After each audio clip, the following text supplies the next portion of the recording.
Et bonsoir les amis, j'espère que vous allez bien. Alors ce soir, ils sont enfin là. Les iPhone 13 Pro Max 1TB qu'on va déballer demain. L'iPhone 13 128 Go rouge qu'on va tout de suite déballer. Et celui en fond que vous ne voyez pas, qui est en train enfin de récupérer la sauvegarde de mon iPhone 12 Pro. L'iPhone 13 Pro 256 Go bleu alpin que j'ai enfin reçu.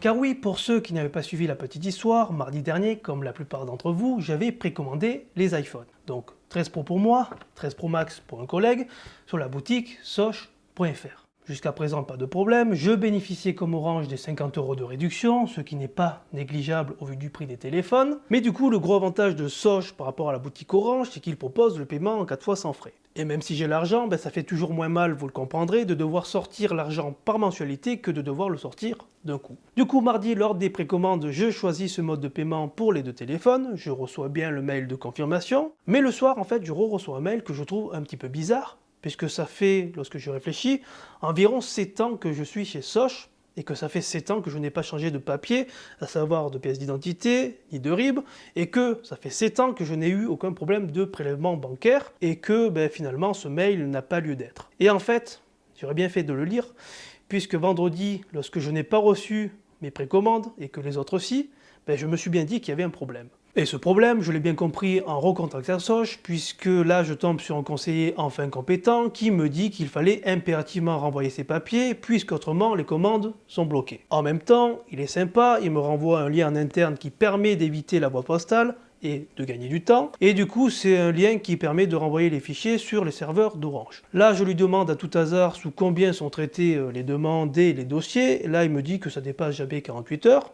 Bon, passe dimanche. Lundi, à tout hasard, je recontacte Soch pour savoir déjà si j'avais bien reçu les papiers, puisque l'électronique, normalement, c'est instantané. Et là, je tombe des nues, puisque déjà, premièrement, ils ne savaient pas s'ils avaient reçu les papiers, puisque visiblement, c'est d'autres services qui traitent ces documents-là. Ils avaient visiblement perdu mes documents, et en plus, là, ils m'annoncent qu'il y avait 5 jours de traitement. Et là, franchement, même si l'erreur premièrement vient de moi, là je leur dis que c'est pas clair du tout leur système. Puisque en 2021, il y a d'autres systèmes de paiement en 4 fois qui marchent très bien, comme c'est le cas sur Cdiscount ou sur Amazon, via directement la carte bleue, et qu'on n'a pas besoin de renvoyer tous ces documents, et surtout que ça fait 7 ans que je suis chez eux. Du coup, j'ai annulé ma commande, ça m'a gavé, et pour ceux qui connaissent, je suis allé directement à Odysseum à Montpellier, et je suis revenu avec ces téléphones.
Voilà les amis, c'est tout pour aujourd'hui. Alors je ne sais pas ce que vous pensez réellement de cet iPhone rouge, mais je trouve que ce rouge qui revient enfin sur la couleur des iPhone 11 est vraiment sublime. Dites-moi ce que vous en pensez dans les commentaires. Sur ce, je vous laisse, prenez soin de vous et à bientôt.